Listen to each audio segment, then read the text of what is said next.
Power star Pawan Kalyan నటించిన Harihara Veeramallu movie ఎట్టకేలకు release ready అయింది. ఎప్పుడెప్పుడా అని ఎదురు చూస్తున్న పవన్ ఫ్యాన్స్ కు ఫైనల్ గా జూన్ 12 రిలీజ్ చేస్తున్నట్లు మేకర్స్ ప్రకటించారు. ఇక ఈ సినిమా 4-5 ఏళ్లుగా సెట్స్ పై ఉన్న సంగతి తెలిసిందే. దీంతో వీరమల్లుపై అనుకున్నంత హైప్ వస్తుందా అనే అనుమానాలు ఉన్నాయి. కానీ అక్కడుంది పవర్ స్టార్. పైగా ఆయన ఏపీ డిప్యూటీ సీఎం అయిన తర్వాత వస్తున్న మొదటి సినిమా ఇదే. అది కూడా పాన్ ఇండియా స్థాయిలో వస్తోంది. అభిమానులతో పాటు మూవీ లవర్స్ ఎప్పటి నుంచో ఎదురు చూస్తున్నారు కాబట్టి రిలీజ్ డేట్ అనౌన్స్ చేసిన తర్వాత ఆటోమేటిక్ గా వీరమల్లుపై బజ్ పెరుగుతోంది. మేకర్స్ ప్రమోషన్ స్టార్ట్ చేసి ఈ సినిమా ట్రైలర్ బయటికి వదిలితే హైప్ నెక్స్ట్ లెవెల్ కి వెళ్ళనుంది.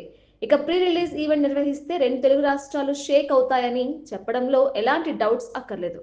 కాబట్టి ఇక్కడి నుంచి వీరమల్లుపై అంచనాలు రోజు రోజుకు పెరుగుతూనే ఉంటాయని చెప్పాలి.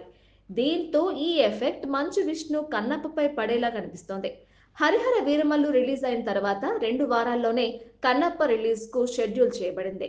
ఈ సినిమాను విష్ణు భారీ ప్రాజెక్ట్తో ఎంతో ప్రతిష్టాత్మకంగా రూపొందిస్తూ ఉండడంతో అంచనాలు బాగానే ఉన్నాయి.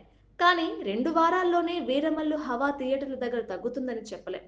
ఒకవేళ బ్లాక్ బాస్టర్ టాక్ తెచ్చుకుంటే ఆ వేవ్ 3-4 వారాల వరకు ఉండే ఛాన్స్ లేకపోలేదు. ఎందుకంటే పవన్ కళ్యాణ్ సినిమాలు ఆయన క్రేజ్ అలాంటిది మరి. కాబట్టి కన్నప్ప ఏం చేస్తాడనేది చూడాలి.